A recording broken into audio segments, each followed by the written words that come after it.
Too hot for TV. Welcome back to Doctor Who Too Hot for TV. We are the podcast that looks at all things Doctor Who Extended Universe. Today, I'm joined by a returning guest.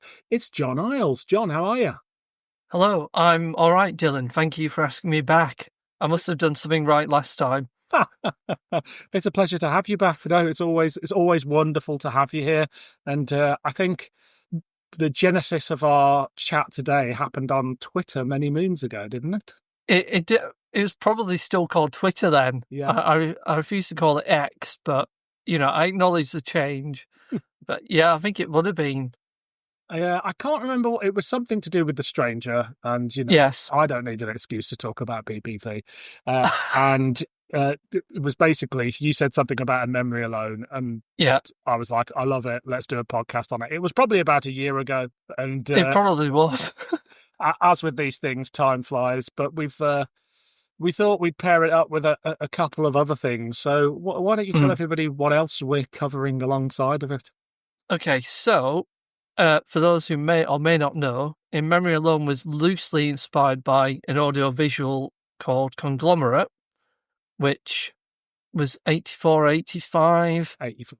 So fan audio on cassette with a very young Nick Briggs, Gary Russell and Bill Baggs involved. And then we've got In Memory Alone.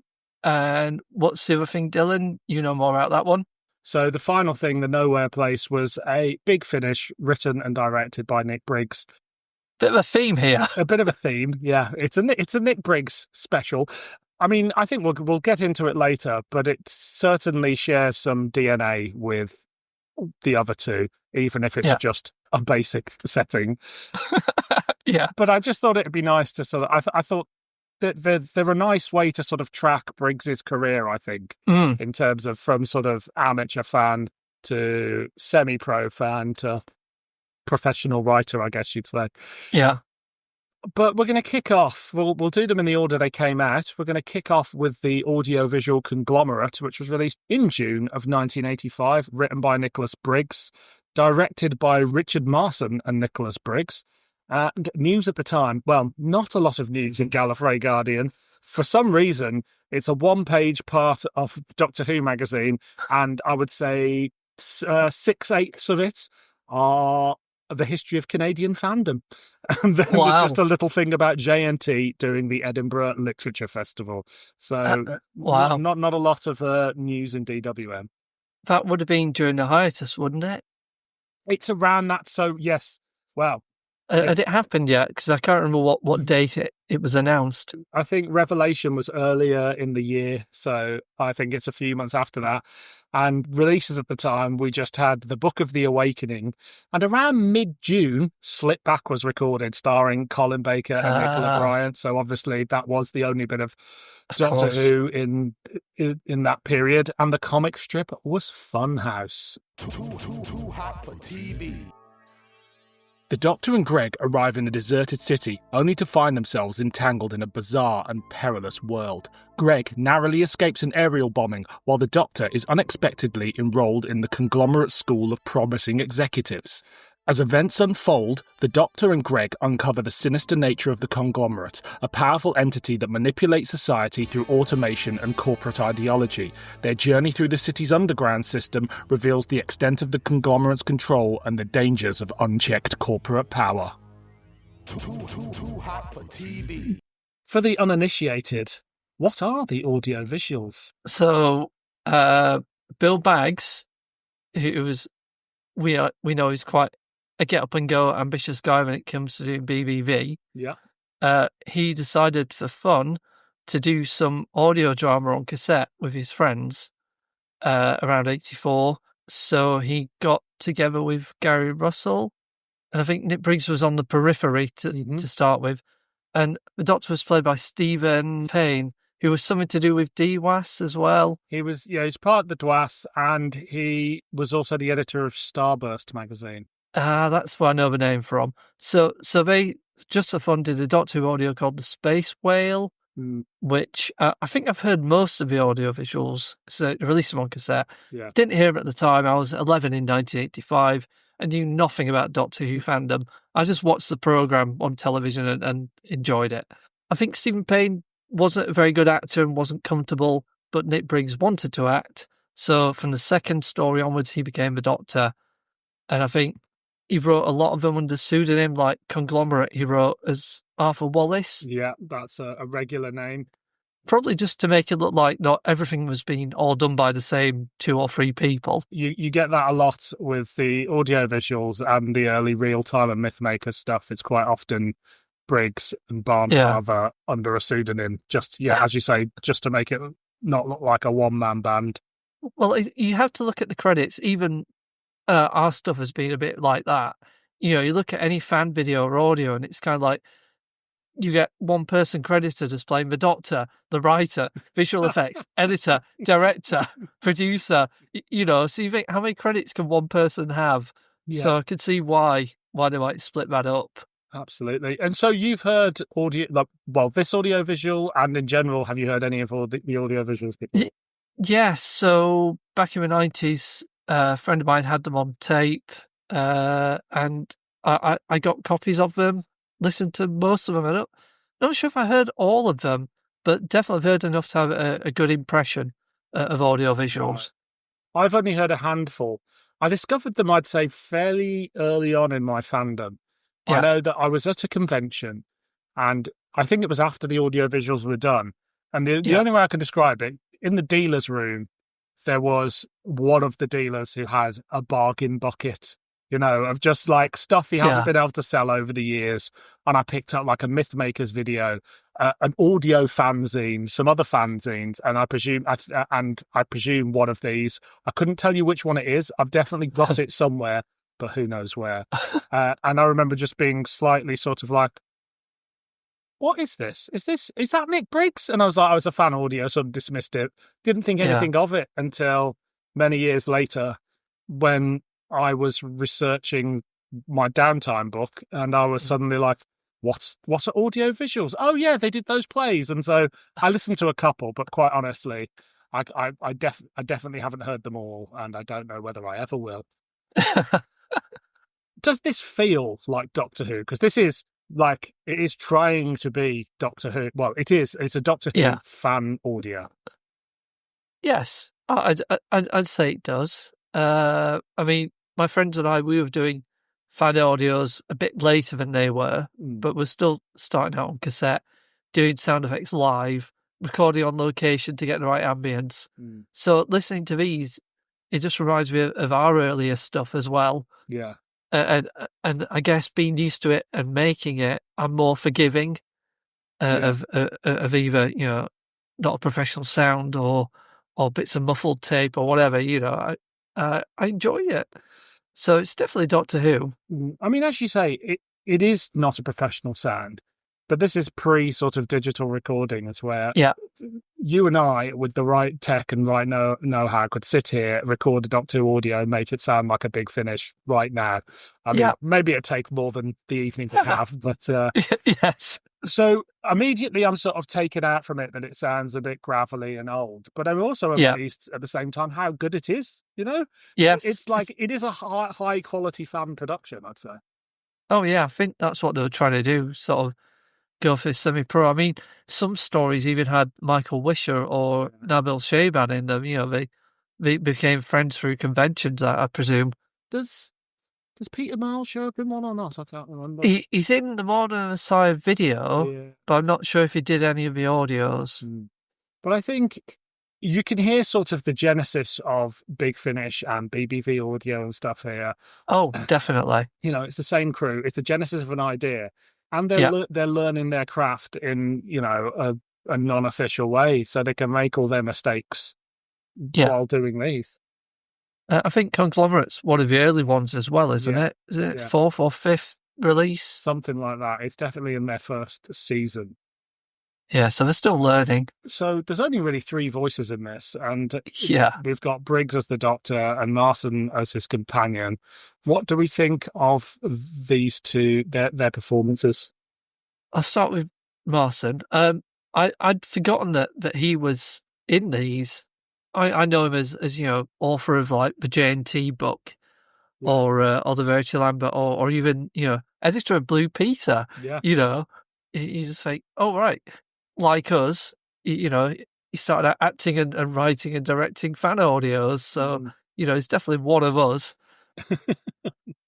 So for a fan audio, it's what you expect. You know, he's not a great actor, but he's entertaining enough for what he has to do. Yeah. In fact, the male companion I remembered most of is Nigel Fairs, but obviously his character came in later on. Yeah, I think so. So that's it for Marson. But as for Nick Briggs, I've always kind of liked Nick Briggs' Doctor and just admired his work over the years. Yeah, I think there's something about Briggs. He is at that point an aspiring actor and becomes a professional actor. Like, I think people are very quick to go, well, he's just a guy that does the voice of the Daleks, runs Big Finish and writes loads of Big Finish. But Yeah. we have to remember, throughout the 90s and early noughties, he was acting in all sorts of plays, bit parts on television, all that. Like, Yeah. he was an actor doing a huge range of performances wherever he went. It's not like he's just the voice of the Daleks or a Doctor Who fan that got lucky. He knows his stuff. Like, I don't think he's Doctor material in the sense that he could play it on television, but I think he is genuinely. I think he genuinely puts in a top tier performance for this sort of thing, and you could tell that he has talent as an actor. Yeah, I know from sort of behind the scenes stuff. It's a two-handed character piece. Yeah, but I think it works really well, and the sound design works well. You know, it does sound like we're in an underground, and there's trains and stuff and computers, and you know, I can definitely get a sense of place from it. Yeah, I like the sort of thematic stuff. You know, like it's a comment on sort of capitalism and the 9-to-5 culture and sort of workplaces sort of sucking out your creativity and your life and stuff like that, done in quite a literal way. But you know, not wanting to. The Doctor is the ultimate outsider, and ultimately he sort of gets pulled into this world because he's taken over by the creature. So I think it's it's not perfectly done because, you know, it's an amateur script and stuff, but you can see the genesis of some really good ideas there, I think. Oh yeah, I quite like it, but kind of again, is the Doctor pretending to be possessed or controlled, or he actually really is? So I thought that was well played. And the TV show will do it the next year in Mind Warp, so they got there first. Yeah. It's an interesting little two-hander. I think, you know, it's quite good material for Briggs. I mean, I know he's written it, so he's obviously going to write himself up. And I'm just wondering, sort of looking forward, what DNA does it share with the other two productions? So it features railway stations and trains. Yeah, that's all I need.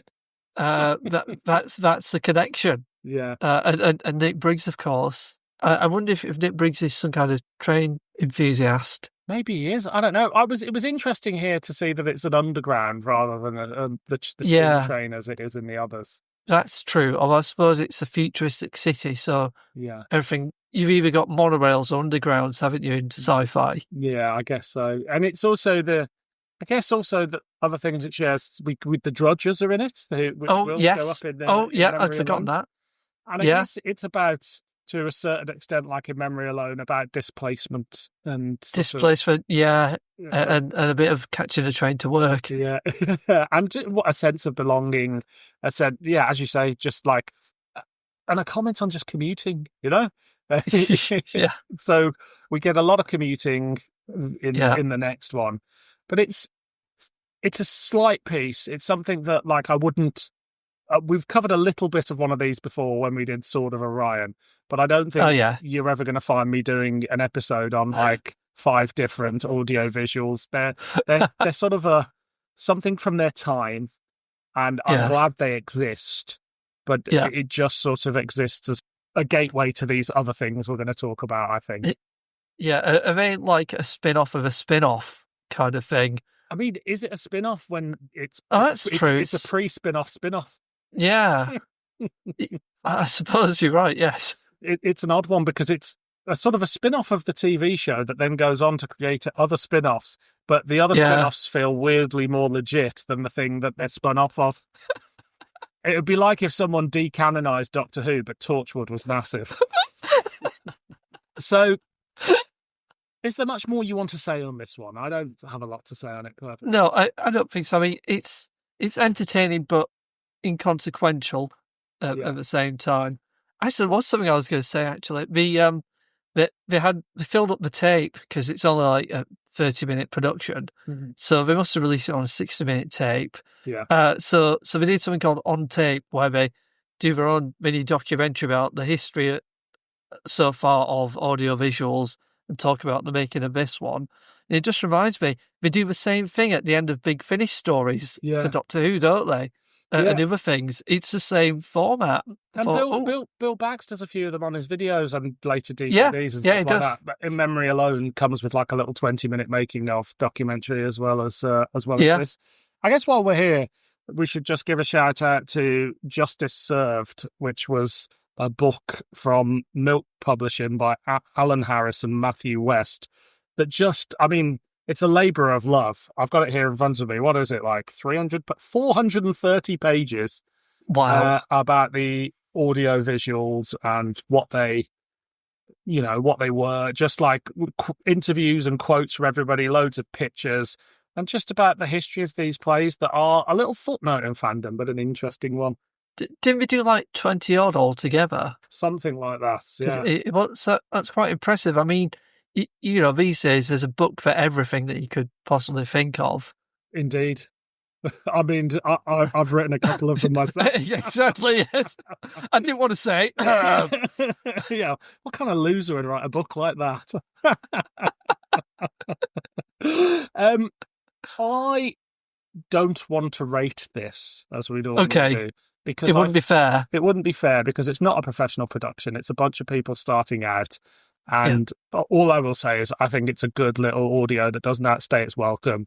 We're seeing people at the beginning of their careers as they go from amateurs to pros. And as an oddity, if you just want to check out sort of 30, 40 minutes of what those people did, I think there are worse ways to spend your time. Too hot for TV. So the next thing we are covering is In Memory Alone, which was part of The Stranger series from BBV. It was released on VHS in January of 1993. It was written by Nick Briggs and directed by Bill Baggs. News at the time, unconfirmed reports that John Pertwee will reprise his role of the Doctor on radio, and there will be an official Doctor Who convention in 1993. So we're at the beginning of the 30th anniversary. Have you got any memories of that year? Exciting. The animated 30th anniversary logo that was on the videos. Oh, yes. I sent off for the 30th anniversary mug and pin badge. Do you still have them? I do still have them. They're still in the foam package that they arrived in. I don't think I've ever used the mug, but, that was a great logo. Yeah, Was that Clayton Hickman design? Oh, I don't know. Because I know he did the 40th one. I can't remember if he did the 30th. I'm not sure, but it was a great, I get a huge nostalgia whenever I see that, especially that little video logo. Yeah, still good. And that montage of the Doctors. Every time I put on Remembrance of the Daleks, it seems weird to me that there isn't that montage of the 7 Doctors before it. Yeah, the excitement of Paradise of Death coming up. Yeah. The excitement of Dark Dimension that was never to be. Yeah, I remember that being talked about would have been a Monopticon I went to, I think, either the year after when Peter or Colin was slagging off the script. Dimensions in Time, of course. It's a good time to be a fan. it's a good time to be a fan. It's a weird time to be a fan because it's Yeah. anniversary where the main show is absent, but it does feel like a lot of interesting stuff was happening. And as we now know, there was a lot more going on behind the scenes. Yeah. I think we realised. But I'm very nostalgic about it, and certainly the merch that came out of. I got into Doctor Who in 1989, and I think it was the early '93. I actually went off Doctor Who for a bit, but by the end of the year, I was back in. I think that was the year that cemented me as a fan. Just like I've not dipped out since. Oh, I got involved in fandom in late 92. Right. Or was it early? It kind of coincided with the BBC Two repeats, so yeah, the Time Meddler onwards. And we got satellite TV side UK Gold, and that just kind of turned me into a fan. I'd enjoyed the show before then, but I wasn't a fan. Yeah, and that's why I got into fandom, going to conventions and stuff. Those 92 repeats were like seeing the Time Meddler on television was magical. It was. Even as like I would have been 10 or something, 9, 10, something like that, and you'd think that a bit of ropey old black and white TV would not appeal. Yeah. It was like something you never thought you'd see, you know? Yeah. Impossibly old, even though at the time it was, I mean, yeah, what, 27 years old by the Time Meddler? Something like that. Yeah. Anyway, we digress. There was a couple of releases that month, nothing major. The first issue of The Incomplete Death's Head was released by Marvel Comics, which I think the Seventh Doctor shows up in. The comic strip was Pure Blood, and out on VHS was Terminus. Any fond memories of any of those? I remember finding Terminus boring. And just the scenes with the Garm were just so slow. I mean, I watched it on broadcast, but I was 9. I'd seen it again on video 10 years later. It's kind of like, it's all right. I mean, I like Stephen Gallagher, but the story's just not, or the production's not quite right. I loved Terminus as a kid, and I remember not really liking Enlightenment, but I must say that sort of flipped around in my adult life. I found a lot more to enjoy in Enlightenment, but Terminus is a bit of a plod. It is. I think I liked Terminus because I was at a convention and they had the armour there. Yes. And I just remember looking at it and thinking it was like an amazing design, which to be fair it is, but then when you hear it clippity-clopping around the studio, clearly made of plastic, it loses a bit of the appeal. Just a bit. Too hot for TV.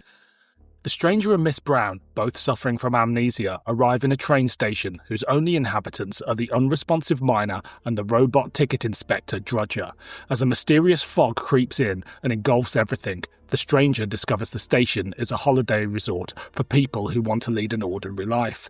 The system is wired into the body of a dead soldier who Miner is a projection of, and whose survival suit is running the entire simulation. With no living brain to run the system, it has been malfunctioning. The Stranger ultimately links himself up to the mainframe and returns everything to its proper place. Too hot for TV. When did you first experience In Memory Alone? It would have been around the time it came out. I think I saw my friend Mark Morgan, who knows where he is now. He had it. We're both into wanting to make videos because I was making audios with my friends Kevin, Jonathan, and Andrew, and we wanted to get into video production. We just kind of crossed paths with another friend, Gareth Preston, and Mark Morgan. And Mark had this ambition, like Bill, to make a non-Doctor Who video. Oh, wow. And I forgot what he was going to call his Doctor character. I've forgotten what he was going to be called now. He was even a kind of Time Lord, but it was hinted at. So we did make a couple of fan videos that he didn't do anything semi-pro, but he convinced Richard Franklin to direct it. Oh, wow. And he was going to get John Pertwee to star in it as well. But it never happened. It never happened. This is exclusive stuff here, John. I know. This is very exciting. So it's about 94, 95. So I think... Can you remember what stopped him? I really can't remember. It might have been a money thing. I really don't remember. So it would have been while I was visiting him, but we were watching BBV stuff. I'd already seen the first 2 Stranger videos. But we watched this one and I thought, this is amazing. You've got a hovering robot, you've got a steam train, you've got this cybernetic spacesuit thing. It's all quite ambitious. This is the kind of thing that we wanted to make, and short of money, obviously, it was the kind of thing we could potentially make like that kind of thing. Yeah. So it's aspirational to see this. Absolutely. And I saw the Terror game first, which is a bit of a weird in, because obviously that's when it loses its Doctor Who. Of course, yes. I was I'd heard about this. It's Doctor Who, but it's not Doctor Who. And then I'm like, is it? I think the In Memory Alone was the second one I saw, and I remember thinking it was amazing. Yeah. Just what a brilliant bit of sci-fi. Oh, it's better than the one Colin Baker story I'd seen, which was Twin Dilemma. So, not hard. I love the Twin Dilemma. I love it now, but yes, I was falling in line with the of course, yes, consensus on that. And again, aspirations of making things, even in sort of being 12 years old, this had a behind the scenes video that came with it. So this was, I don't know whether it was on the original release, but certainly the one that I had was when they'd been released into the one of the first releases they did of them into the high street, and they got a lovely bit of artwork as the cover, so it wasn't a photograph. Yeah, I remember that. Which I'd love to know where that artwork is now. It was a fantastic bit of art that evokes a lot of memories for me in the same way that a lot of those Doctor Who covers do. Definitely. And it was, it was just like, okay, so this is a bit of new Doctor Who as far as I was concerned. Yes. I know he's called The Stranger, and I know Miss Brown has got an English accent, but I'm like, this is what happened after Mind Warp. Her brain scrambled. She's speaking English. Neither of them can remember anything. I'm in. I can't quite remember at the end of More Than a Messiah. I can't remember if it leads in any way to In Memory Alone, because we don't know how they get there. No, I think it's very much they sort of walk in and out of frame in those early ones, and there's never any mention of a ship or anything like that. Like in the Professor and Ace audios that BBV do later, they're always talking about the ship. Yeah. Sort of cribbing from William Hartnell there, and it's a good way of getting around saying TARDIS. But they very much have already arrived when we find them in all the other stories. It's got a Doctor Who feel to it, even more so this time round for me. What about you? Definitely. I mean, there's some Doctorish bits, like when Colin Baker or The Stranger is messing with the circuits on the train, or Miss Brown being kind of clever with the drudger. Yeah. Definitely. And something I never thought about, just kind of reading up on this for the podcast, was that Colin Baker said it reminded him of Sapphire and Steel. Yeah. There's a very specific Sapphire and Steel, isn't there? The railway. Yeah. Briggs is using his childhood influences left, right, and centre. I think there was some talk at the time of this, perhaps unkindly, that The Stranger in general was better than the Colin Baker era. Yeah. And I don't think it's better. I think it's more in line with what a bunch of fans who were probably turning about 20 at the time, where they wanted their favourite show to be serious. Yeah. Everything had to be Earthshock and Caves of Androzani, not Mark of the Rani and the Twin Dilemma. But as we now know, there's space for all. Of course. In that respect.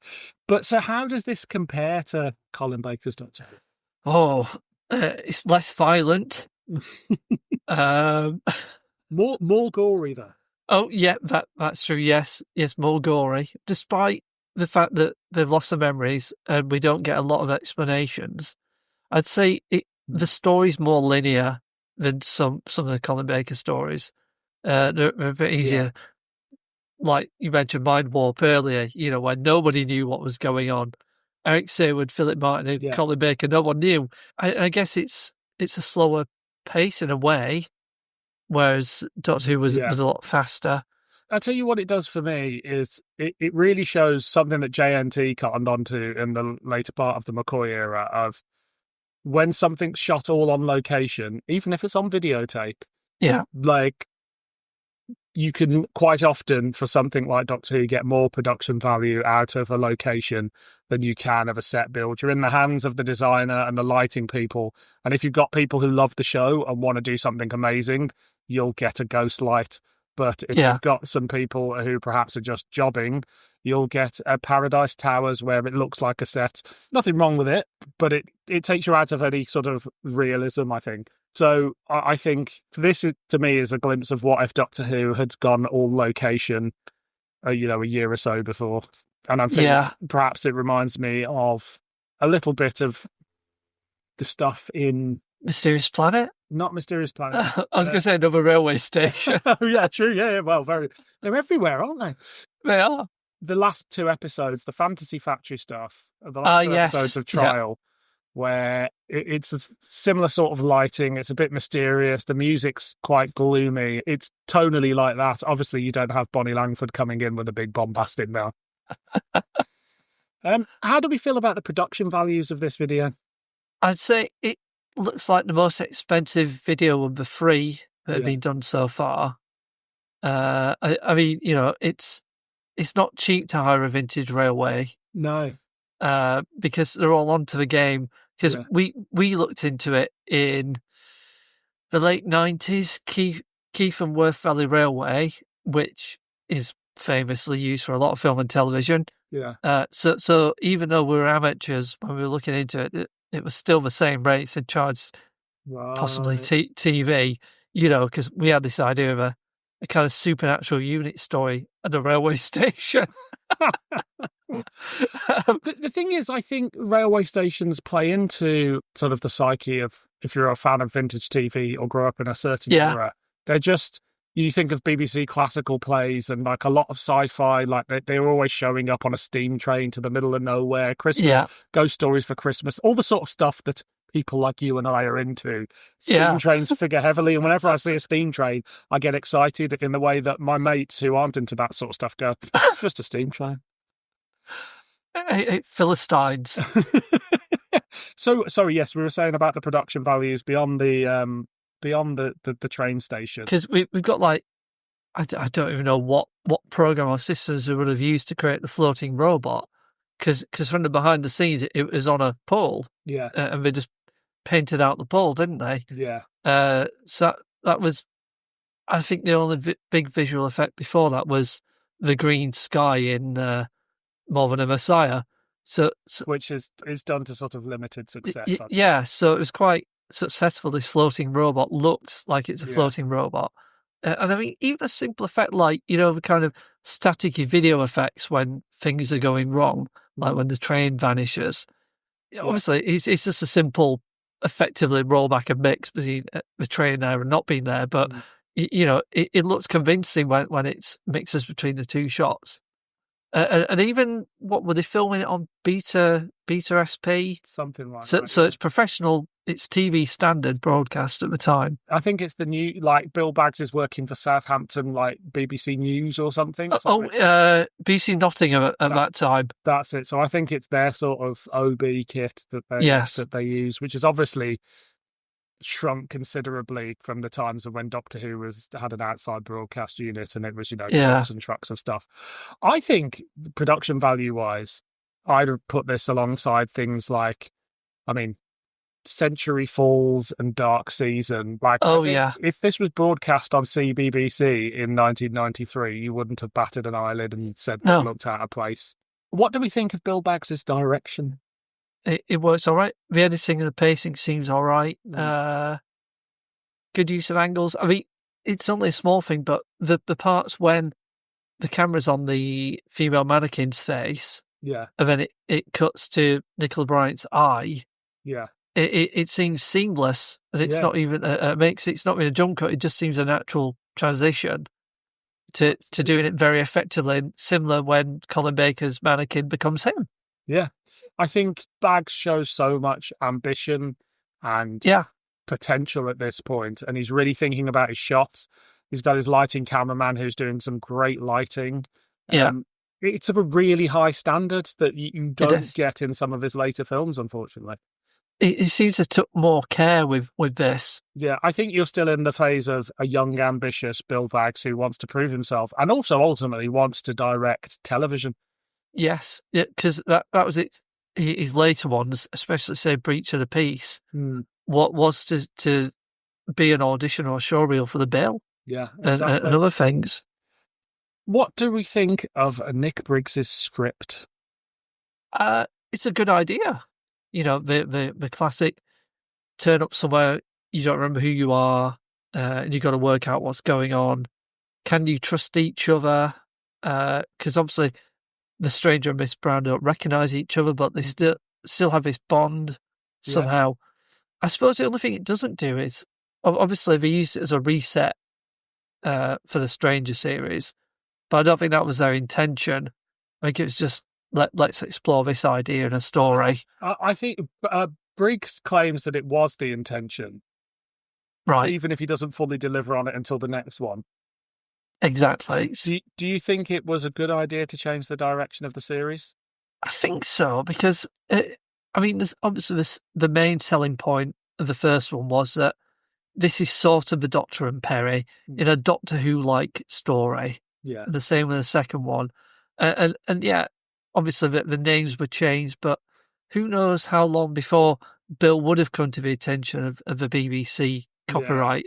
And so I think it was quite interesting that they gave him his own backstory, gave him a name. I enjoyed the other ones. But me too. I actually watched Terror Game and Breach of the Peace today for a podcast I'm doing with Joe Ford in a few weeks' time. And it is interesting. There is a through line. It's not suddenly Colin's character changes. He changes over the course of those videos. Yeah. So it's not like he's suddenly a different person. No. And I think, it's a decent story that it turns into. Yeah, I liked it. Even the audio, the last mission. Yeah.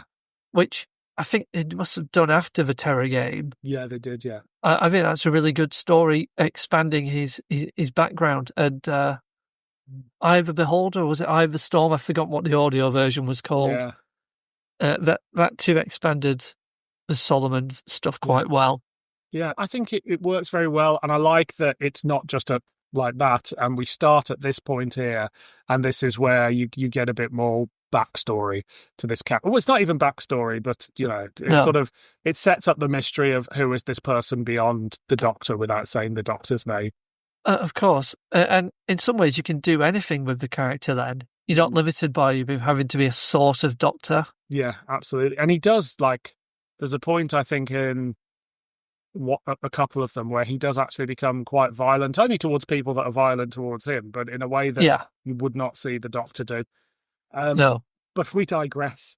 That's what you do on this podcast. Yes, many tangents. I really love Briggs's script. This remains like an absolute favourite of mine of sort of the wilderness era dramas. Yeah. But Briggs also shows up as playing a character in this. How do you think he fares? Quite well. I kept thinking commuter businessman, but according to the credits, he's called Miner. Yeah. I'm not sure why. But I like his glasses without lens or his cardboard tie. Yeah, just like it's the sort of... Again, he's thought about this in terms of...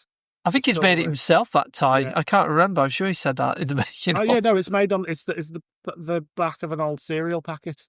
Yeah, clever. It is, and it's just like he's thought about the character because he's wrote it, but like the way he jumps between sort of this got to be on time, got to be this as like kind of a straight edge commuter to a slightly more desperate version of the character, and then ultimately when we find the scarred version of him in the suit, I think he plays the different iterations of it well. Yeah, in fact, he's just like his Doctor in Conglomerate. Oh yeah, when he becomes the corporate brainwashed. Guy, doesn't he? It's exactly the same thing. Got to get to work.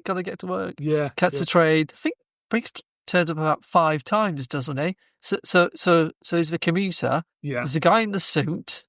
He's the voice of the tannoy. Yeah, he's the voice of the drudger. He's a repair hologram as well, which I thought was a nice touch. But I guess it's all part of the story, and very cleverly, he's woven himself into it. It's all this guy's sort of fantasy in a way of what a normal life is like, trapped inside that suit. So I think it kind of works. It does. And what do we think of his sort of silver space suit look and the grisly melting effect at the end? So I remember thinking it's a bit like a Cyberman when we see it. and I thought, no, we're not going to risk Cybermen. We can't get the rights. I like horror, and I've seen lots of zombie films, Romero's and whatever. Yeah. But even I find it a bit to look at that bit, especially especially when it splatters onto Colin Baker. Yeah. I think it's also sort of the juxtaposition of seeing it in what you're expecting to be a Doctor Who-like production. Yes. It's like, if it had Certificate 18 and, it was a horror film, as you say, a George A. Romero, you go, oh yeah, well, I'm expecting to see it, but you're thinking you're watching knockoff Doctor Who, where, you're not going to get that sort of effect. One thing I will say that always took me out of the story is, so that spacesuit has a robot hand or a gloved hand with a gun in it. That gloved hand and gun was something you could buy at Toys R Us, and I had as a kid was a metal white robot with a gun, and they just sprayed the gun silver because it was black, I think, on the toy I had with an orange end. And I get it, they're on a budget. Wow. And 95% of the people who watched this wouldn't get that, but it just so happened that when I watched In Memory Alone, we had one in the house. But then my nan had the remote control for the telly that was used in Caves of Androzani, so we had our own props. Oh yes, the one that the president, that's right, uses, the lady who overthrows her eventually. Yeah, that's the one. Yeah, that multi-button remote control. What do we think of? So we talked about Briggs, but have you got more say on Colin Baker and Nicola Bryant's performances? Yeah, I feel like Nicola Bryant's kind of the one that's forgotten in the Stranger series. Yeah, but possibly, just because she vanished after this, which we don't. She fell out with Bill Baggs over non-payment, I think, on her own. Yeah, but she's quite good. I mean, not that I've sought them out, but I've only ever seen her in Doctor Who, these, and Blackadder's Christmas Carol. Yeah. So I've never seen her acting as a normal character with her own voice, her own accent. I think she comes across well in this one, especially when the Drudge has lost its memory and she's trying to convince her that he works for her, and just kind of a rapport she builds with the stranger. Yeah, it feels natural. I agree. I also think she's a bit older. She's more confident. Yeah, as a performer, but also in saying no, and also like owning the case. So what I mean is, like, I don't think this happened, but Bill Baggs, like, if Bill Baggs had turned around and gone, we want you to dress like Perry does, she's like, I'm not wearing those outfits, and so she just feels more assured. And I don't just mean because she's covered up, but it is part of the thing. It's like, there's less distracting outfits, and I don't mean that in a pervy way. I just mean she was very much designed to be eye candy by John Nathan Turner in those stories, of course, and to be a woman in peril. Whereas here, the Stranger and Miss Brown, as they are in the other films, are a duo who, much like in modern Doctor Who, solve the mystery together and play equal parts. Definitely, they feel more like equals in this. Because they've got no memory of who they are, but they still remember, what things are, how things work, how to talk, whatever, don't they? So they've still got that kind of skill set, I suppose, that makes them. Absolutely. Do you have much more on your notes? Any other points you want to make in A Memory Alone? I wish I could read my own handwriting. Just some funny lines like Nick Briggs saying, "We must catch the train. An honest day's work, you can for an honest day's pay." Nicola Bryant says, "I don't think this is my train." He says, "I think this is my stop." Just stuff like that. It's good bits of dialogue. Or when they like say something like the train vanishing, or like the static reminding of a television signal being lost. I thought that was good. It was just good. But I've watched it lots of times over the years, and I've watched it a few times just to get it back in my head for this recording. And I can just watch it over and over again. Maybe not a bit of a yucky bit, but I just find it always rewatchable. Yeah. Which is more than I could do with, say, Summoned by Shadows. Yeah. Or even the later ones. I agree. This, for me, has a rewatchability of some of my favourite Doctor Who's that I can put it on at any time, whereas, Summoned by Shadows or The Terror Game or what have you, like, I've watched them. I've watched a couple today, Yeah. and it's probably 7, maybe even 10 years since I last watched them. Whereas in memory alone, I've seen several times over that period. Yeah, I don't think I've seen In Memory Alone for 10, 15 years. You know, I've got all of them on video, but I've just, you know, sort of cost and effort. I've just never got around to getting the DVD editions. You know, it's like as soon as a new one came out, you know, I'd order them through the post. You know, and they'll be getting a video through the door, Devil of Winterborn or whatever. You know, it's like, oh great, get up Saturday morning, posters here, some natural selection, right? Let's watch it. Now, if you want to talk about gruesome effects, there's Yeah, that one was a bit gruesome, wasn't it? But what's something I wanted to say actually? At one of the Panopticons, I think it was the one in Manchester in 2000. Bill Banks was recording vox pops to use on the DVDs, Right. and I thought, well, I know him a bit, and I like In Memory Alone, so I'll talk about In Memory Alone for him. So I think me talking about In Memory Alone is on the Airzone Solution DVD. Oh, really? Oh, I've got that over there. I'm going to have a look to see if you're in I there. think it was Airzone. I'm sure it is. Amazing. Well, that's very exciting. It is. Love that. Love that. So, shall we rate In Memory Alone? Because I feel this is a production we can rate, for better or for worse. So, is it a clanger, a banger, or an average meander? Well, I hope from our conversation, it's clearly a banger. Absolutely. It's a banger for me. I love talking about In Memory Alone. It's stayed with me since I first saw it, and I'm very happy to be discussing it on this podcast. Exactly. If I ever do one day get around to making that amateur film at a railway station, In Memory Alone will be there in the back of my mind throughout the entire production and filming, and I'd find some way to put in a visual homage to it.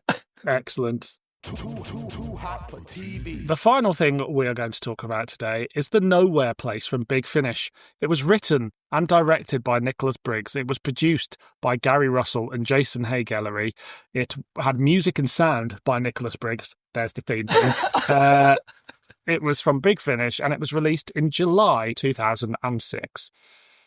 Other releases at the time, there was from Big Finish, there was Bernie Summerfield, The Tartarus Gate, and Gallifrey, Appropriation and Mind Bomb were released. Then we had Doctor Who games on the BBC website, Cyber Assault, Ghostwatch, and Daleks v Cybermen. Then we had the Doctor Who storybook. And from BBC Audio, we had the Doctor Who audiobooks, The Stone Roses, Feast of the Drowned, and The Resurrection Casket, while on television, there was The Army of Ghosts and Doomsday first broadcast. So Doctor Who is back. Yeah. You know, it's in a rude health. Also out was Series 2, Volume 3 on DVD and The Hand of Fear. And news at the time, Freema Agyeman was announced as the new companion and Susie Laggett was announced as the new producer of Doctor Who. So we are right slap bang in the middle of Russell T Davies 1.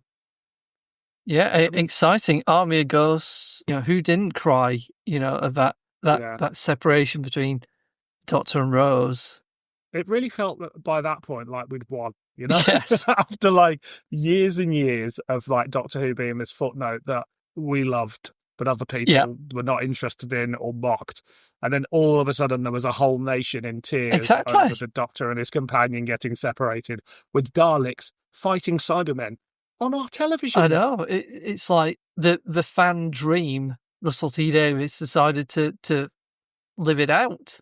He goes, I'm in charge, I can do it now. There are many punch the air moments from all of Doctor Who, to be honest, but that was a particular highlight. My other favourite, one of my other sort of oh my god moments was at the end of Bad Wolf, when you see all those Daleks and you're like, for the first time, oh my god, it's Doctor Who like it was always supposed to be. The army of Daleks that's always off screen or tiny little models was there. For the Again, time. that was like the Dalek comics from the 60s, wasn't it? Absolutely, and it's just like finally seeing it, and then there was that Next Time trailer, and there was missiles flying at the TARDIS and all that stuff. What a time to be alive. It was a great time. Too hot for TV. On the starship Valiant in 2197, a mysterious door begins erasing the crew from existence. The Doctor and Evelyn trace the threat to 1952, where a scientist named Trevor Ridgely unknowingly holds the key to humanity's future in space. An alien force, remnants of the Earth's first spacefaring race, lost to a failed hyperspace jump billions of years ago, has been erasing every intelligent species to evolve on Earth out of their jealousy and despair. The Doctor traps the doorway inside the TARDIS and journeys to Time's End, where he confronts the being and discovers their tragic origins. Faced with a moral paradox, he preserves history without undoing humanity's existence. Meanwhile, the captain of the Valiant launches a nuclear strike that seals the anomaly forever. The Doctor returns, unsure if he's made the perfect choice, but hopeful that this time the future is safe. Too hot for TV. Elsewhere, Big Finish are still going. Yeah. And this is sort of... I've been wanting to cover this story. Oh, right. Oh, I see. Right. Okay. But not just this story, but this era of Big Finish, Yes. I'm particularly interested in. Because it's not an era that gets talked about a lot, because you get sort of the first 50 releases, which are its own thing, and they are Doctor Who live action at that point. And then at this point, they're part of the furniture. They're still doing interesting stuff. So I know that I've heard this before, but I couldn't tell you what happened in it. So it's not like I'm going, oh yeah, I really wanted to cover this because it's terrible or brilliant or whatever. It's just, I know I've heard it. I know I've heard all the ones from this era. Yeah. But I guess my mind space can only get so excited about Doctor Who. And when it's this versus Army of Ghosts, unfortunately, Army of Ghosts at the time is Pippin. Of course. So for you, have you heard of this before? No. I stuck with Big Finish up until Zagreus and possibly, was it Necromantia that came after it? I can see why those might be. No, it wasn't that. It was just, I just couldn't afford to keep up. And then I got married and had to pay a mortgage and bills. Right. So I lost touch with Big Finish after that.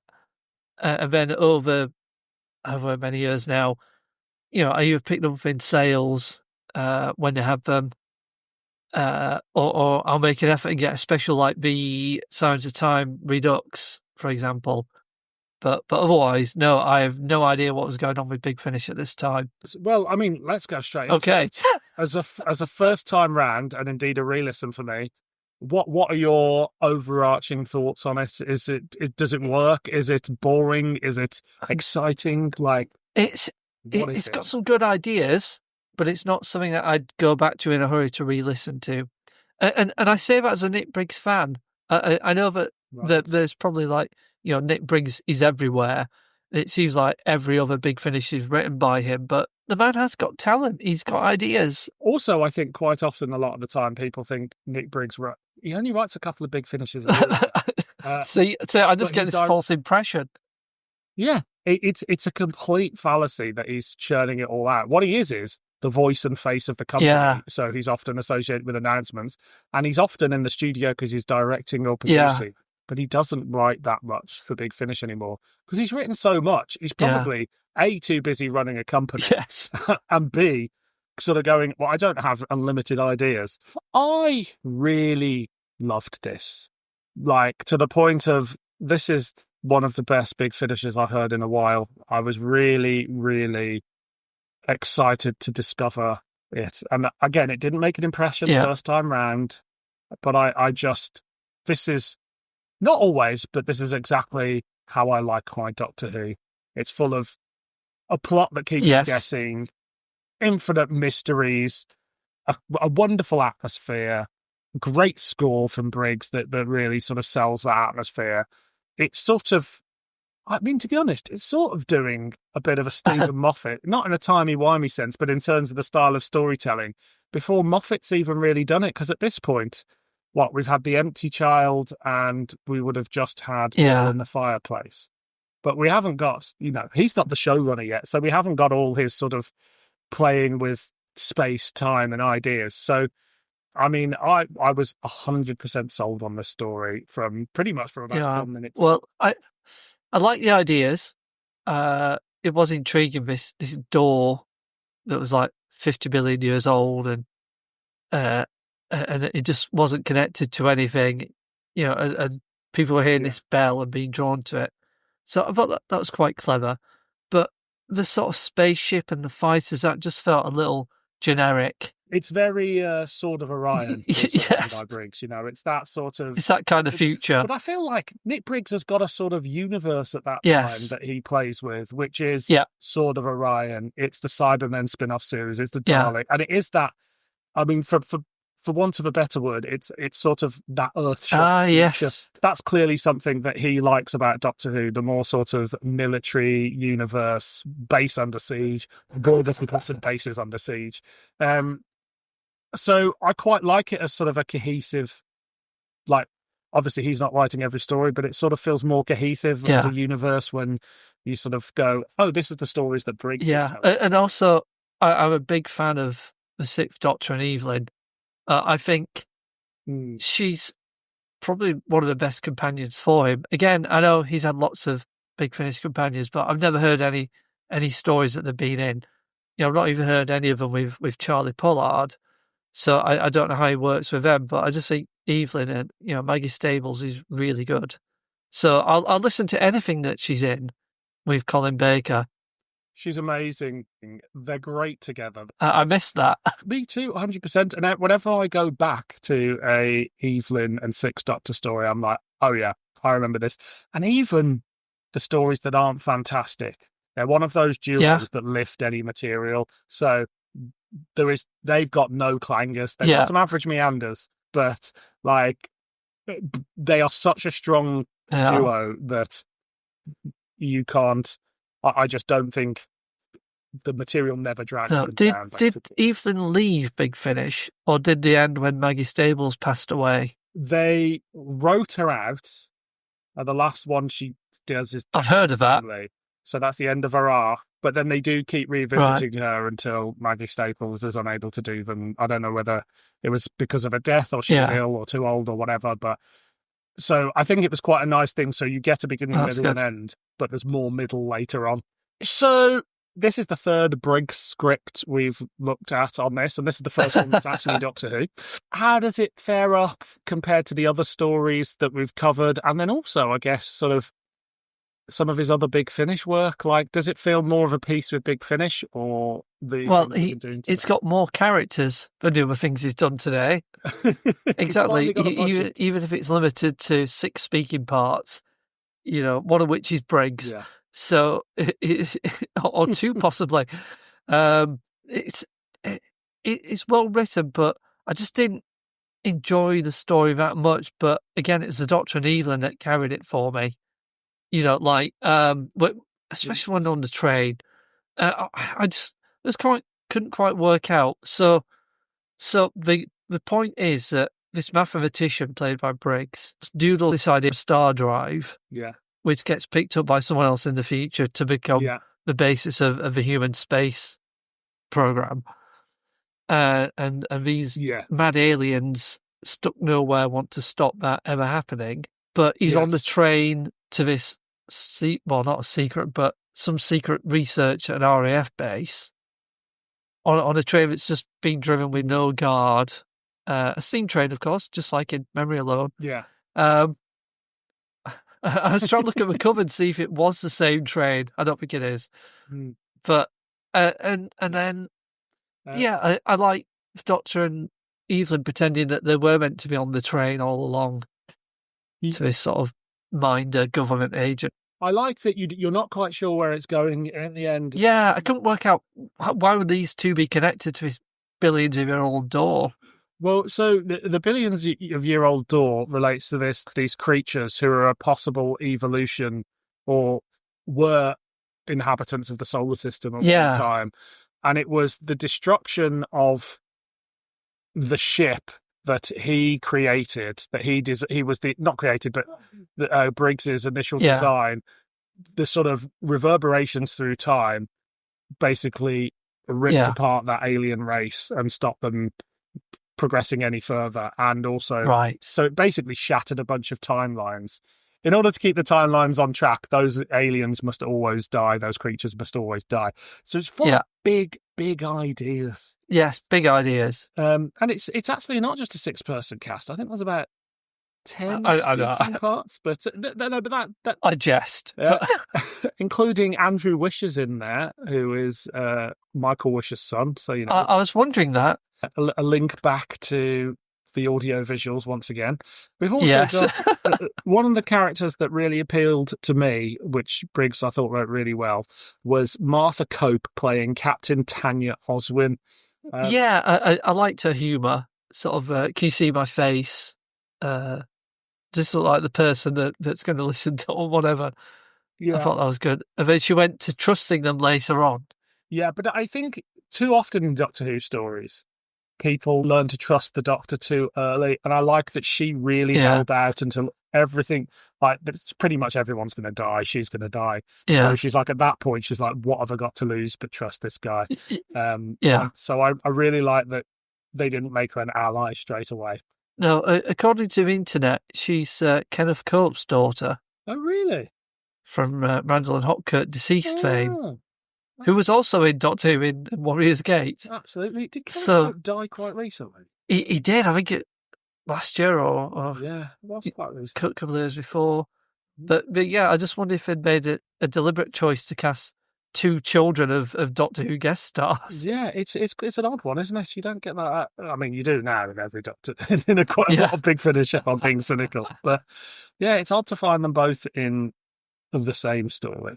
I wonder if Briggs, even when he was setting it on a train, whether he even thought about In Memory Alone or Conglomerate, because it's not really like, it's not the natural sort of bedfellow of those stories. It's just the same setting, right? Yeah. And why a train? Why not just meet them at the RAF base, or would that have just been too complicated because he couldn't be alone with what was he called?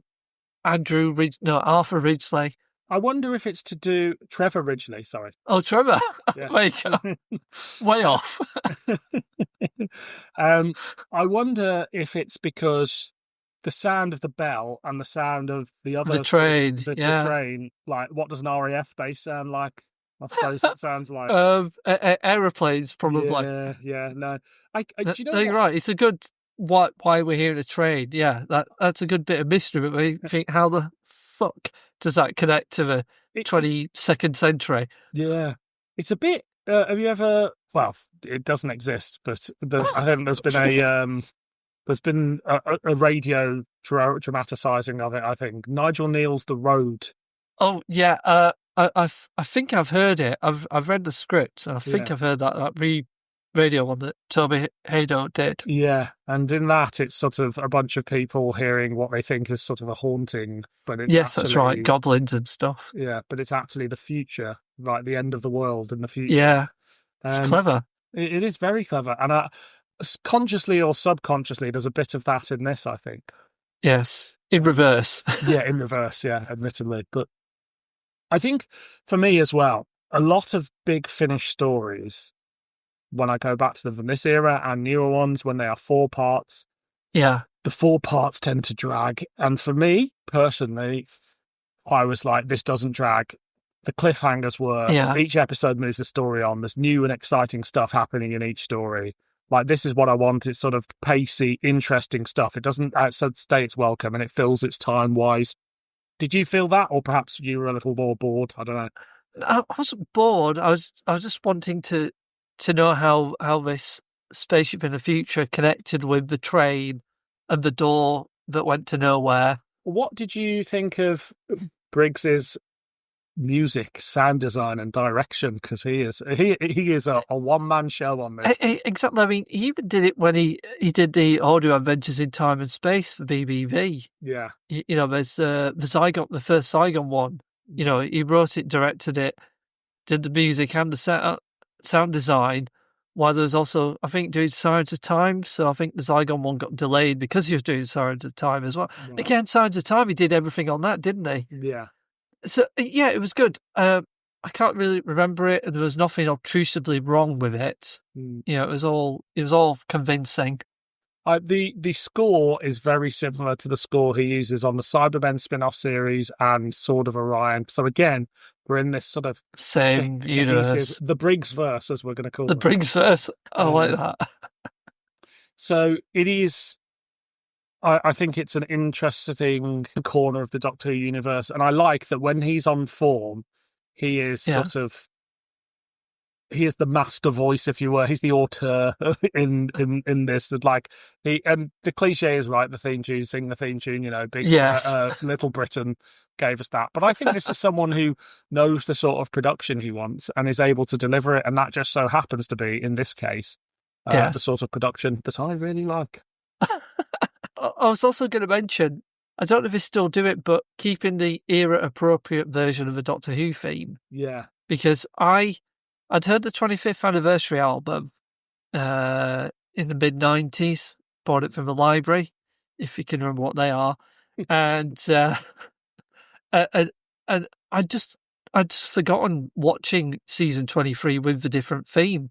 Right. So when Big Finish brought it back, it just brought back these happy memories of getting Trial of the Time Lord on video in the tin, which I still have with Colin Baker. I made sure I got a Colin Baker one. Nice. In Smith's. I'm looking at the bottom of the tin. Troughton, no. Pertwee, no. Ah, yes, it's Colin Baker.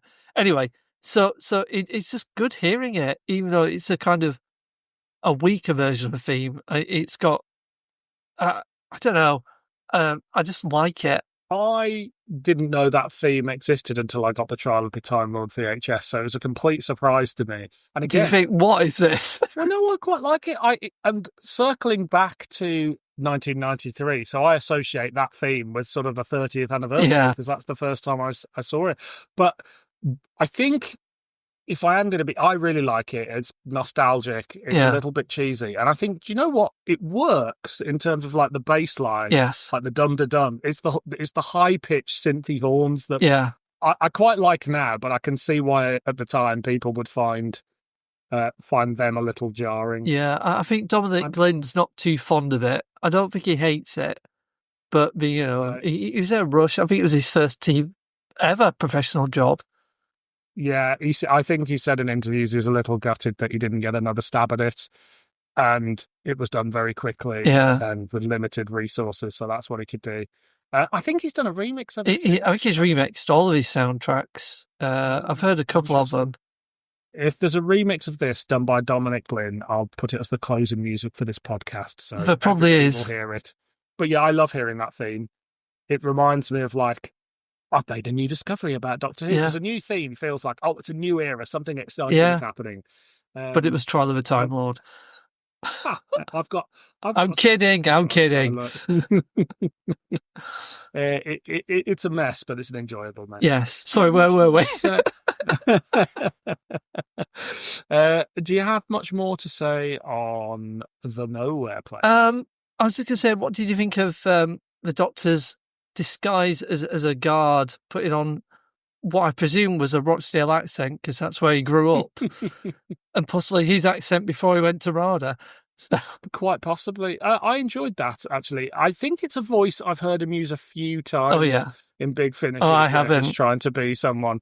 And, I mean, it was good enough for me. I like it when Colin gets these lighter moments, which he gets a lot of when he's working. Exactly. That's something that he didn't get on television.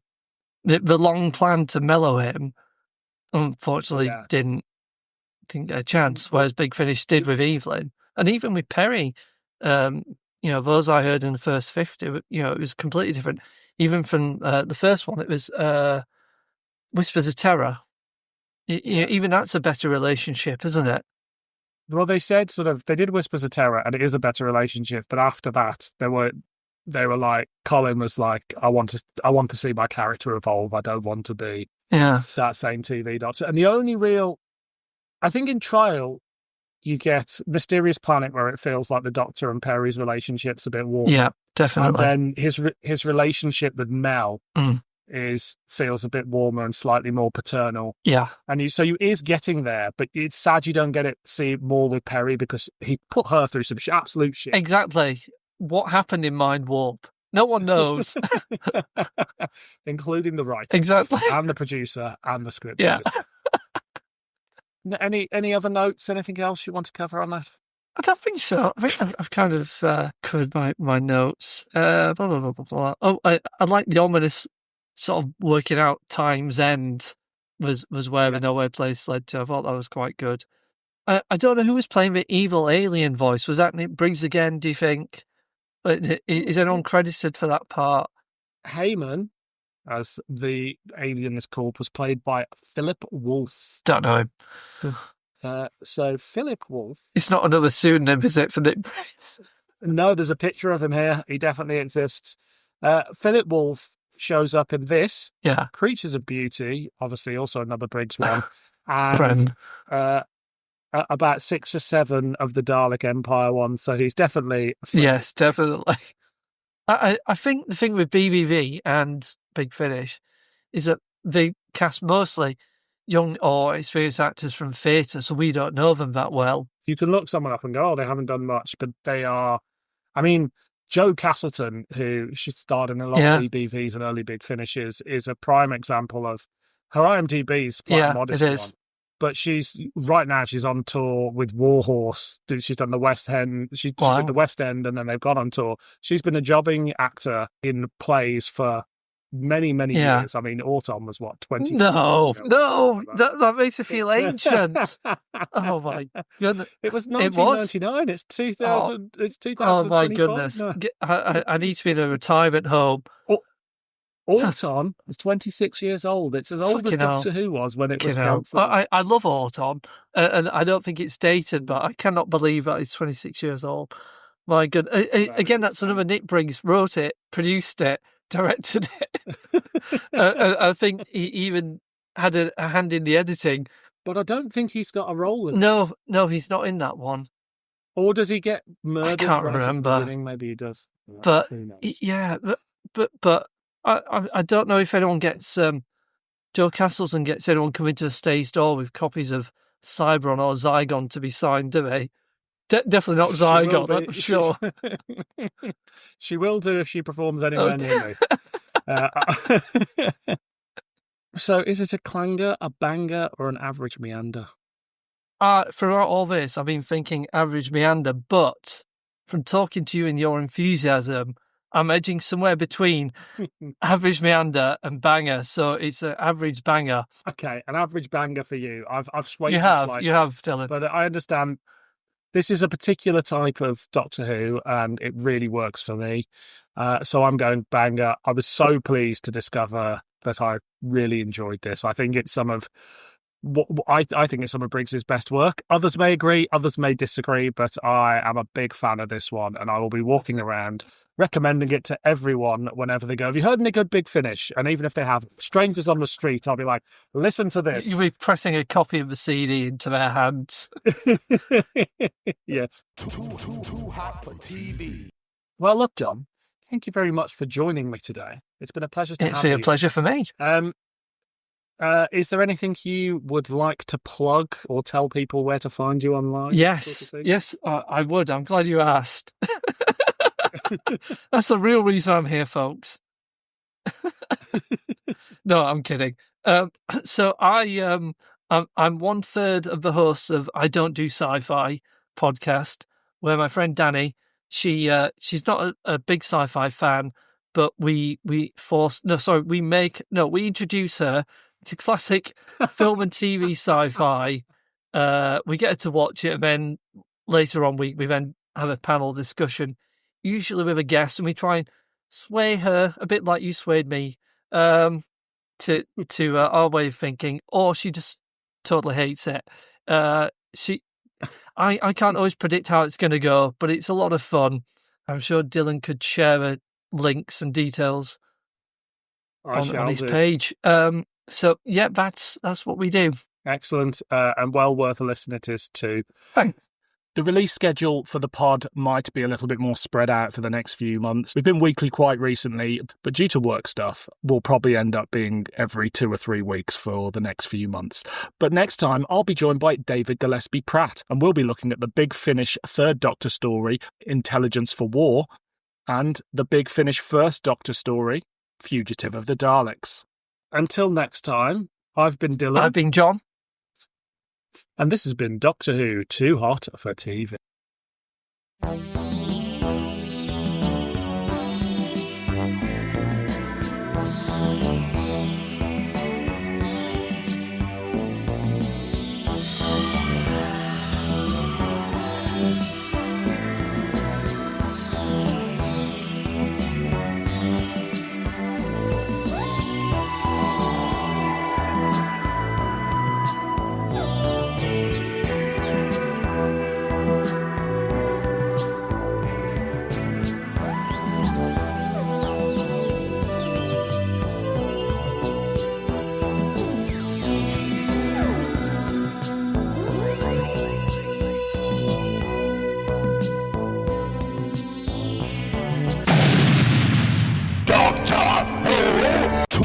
Too hot for TV.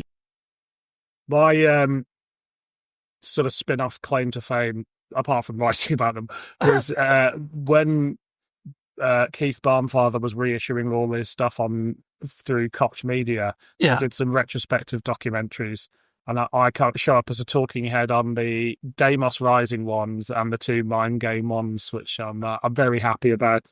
Oh, I only have Mind Game on video. I've got the Deimos Rising on DVD. It was a later when he released them around. No, I got the original release. Yeah, no, this is so the Koch ones, yeah.